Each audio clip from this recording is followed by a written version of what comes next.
ഈ കേരളത്തിലല്ലാതെ ഹർത്താലിനും ബന്ദിന് സമാനമായ പണിമുടക്ക് ഇന്ത്യയിൽ ഏതെങ്കിലും സ്റ്റേറ്റ് നടക്കുന്നുണ്ടോ? എൻ്റെ ഒരു ചോദ്യമാണ്. ഇവിടുന്ന് തമിഴ്നാട്ടിൽ പോയാൽ അവിടെ ഇങ്ങനെ സംഭവം നടക്കണ ആർക്കും അറിയില്ല. കർണാടകത്തിൽ പോയാൽ അറിയില്ല.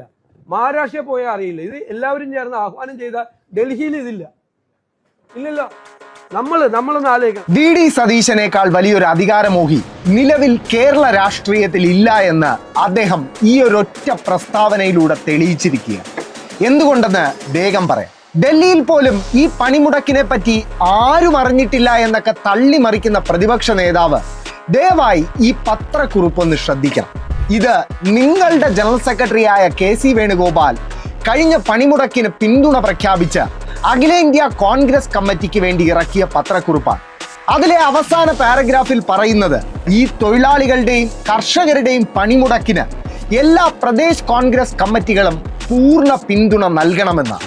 ഈ പത്രക്കുറിപ്പ് സതീശൻജി കാണാത്തതൊന്നുമല്ല, പകരം കാറ്റിനൊപ്പം വീശുക എന്ന സ്ഥിരം ടെക്നിക് അദ്ദേഹം വീണ്ടും പ്രയോഗിക്കുകയാണ്. തൊഴിലാളികളെയും കർഷകരെയും പിന്നിൽ നിന്ന് കുത്തിയിട്ടായാലും എനിക്ക് അധികാരം വേണമെന്ന് സ്വപ്നം കാണുന്ന ഒരു സതീശനെയാണ് നിങ്ങൾ ആദ്യം കണ്ടത്. ഇനി സതീശൻജി അടക്കമുള്ള അരാഷ്ട്രീയ ഊളകൾ നടത്തുന്ന കേരളത്തിലെന്നും പണിമുടക്കാണേ എന്ന സ്ഥിരം നുണയ്ക്ക് ഒരു മറുപടി കൂടി പറയാതെ പോകാനാകില്ല. ദേശീയ ലേബർ ബ്യൂറോയുടെ 2022 കണക്കു പ്രകാരം ഇന്ത്യയിലൊട്ടാകെ ആ വർഷം നടന്നത് 35 പണിമുടക്കുകളാണ്. അതിൽ കേരളത്തിൽ നടന്നത് വെറും ഒരു ദേശീയ പണിമുടക്ക് മാത്രം. അവിടെയും തീർന്നില്ല.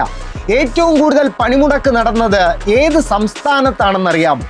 ഇപ്പോഴത്തെ പണിമുടക്ക് ജനങ്ങൾ അറിഞ്ഞിട്ടേ ഇല്ല എന്ന് സതീശൻജി പറഞ്ഞ തമിഴ്നാട്ടിൽ 12 എണ്ണം. കേരളത്തിൽ വെറും ഒരൊറ്റ ദേശീയ പണിമുടക്ക് നടന്ന 2022 മോഡിയുടെ ഗുജറാത്തിലും മഹാരാഷ്ട്രയിലുമൊക്കെ നടന്നത് 6 വീതം പണിമുടക്കുകളാണ്.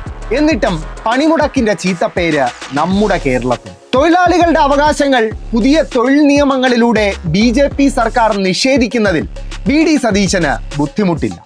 കർഷകരെ ആത്മഹത്യയിലേക്ക് തള്ളിവിടുന്നതിലും വി ഡി സതീശന് പരാതിയില്ല.